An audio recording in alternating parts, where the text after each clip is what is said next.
Yo, yo, yo, what's up? What's up? So I just wanted to make a video, just five horror movies that you might have missed.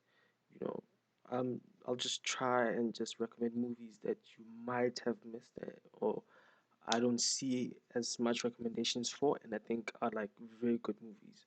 So they're also in no particular order.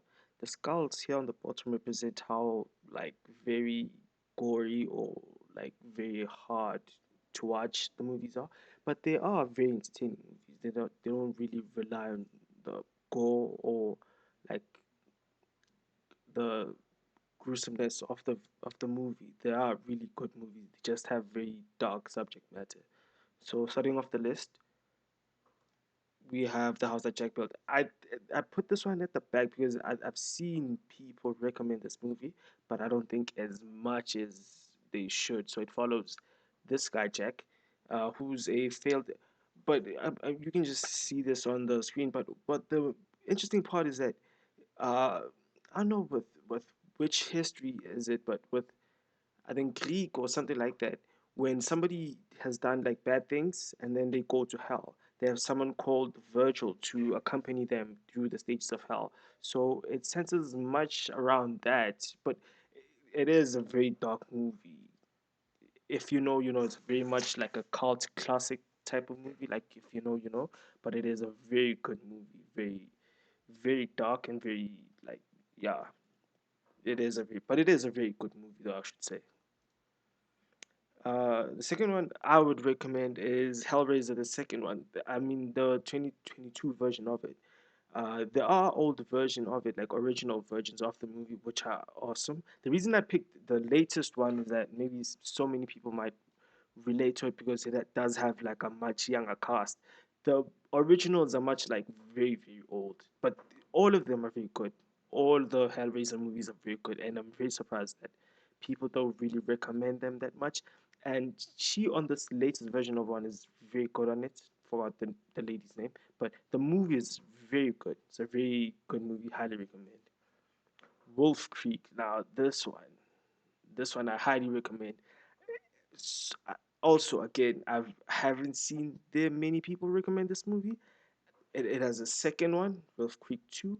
And the most interesting about this one, I mean, both the movies actually is that it's actually events, so it's something that really happened in Australia. The second thing is that he comes across as very xenophobic. This guy, it seems like he's killing them just because they're not Australian. I guess I'm just maybe just spewing out stuff that I think is about the movie, but maybe he's just making excuses to why he's such a horrible person because this guy's whenever you see someone looking like this guy just run away from them.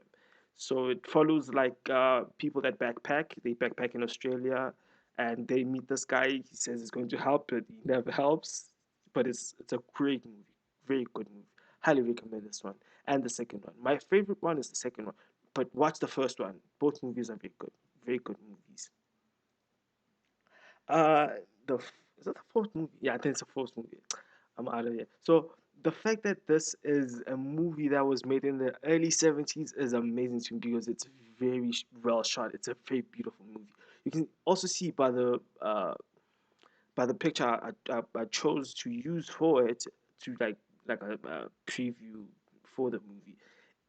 It's a very beautiful movie, even though the what how can I put it like the gore scenes they are a bit dated and the acting is a bit dated though. I mean it was made in the 70s, but it is a very good movie. I would highly recommend Flesh for Frankenstein. It is a There's so many other movies about Frankenstein.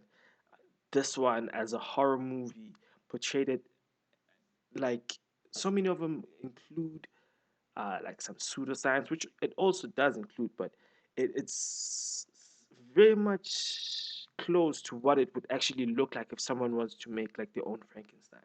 And the story behind it, this is an amazing movie. I also highly recommend you watch this movie. Don't let the fact that it's old deceive you into thinking it's a bad movie. It's a very good movie. And lastly is Chained. Now, how I stumbled upon this movie so late in my life, I don't know how. It's an amazing movie. Now, I do not recommend this movie for everyone. Now, if you're Now remember the first skulls I showed you. If there's like 5 skulls on the first on the start of the video, that means we are dealing with very very heavy subject matter. Also in this one, the other thing is that if you notice this guy from Law and Order, I think, and something something Harlem with Forrest Whitaker. I'm forgetting that series. You might recognize this guy. He plays a cab driver. He he abducts, kidnaps women, and the story between him and this kid is amazing movie. Amazing movie. Must watch. So yeah, thank you for watching the video. See you probably on the next one if I make another one. Thank you for watching.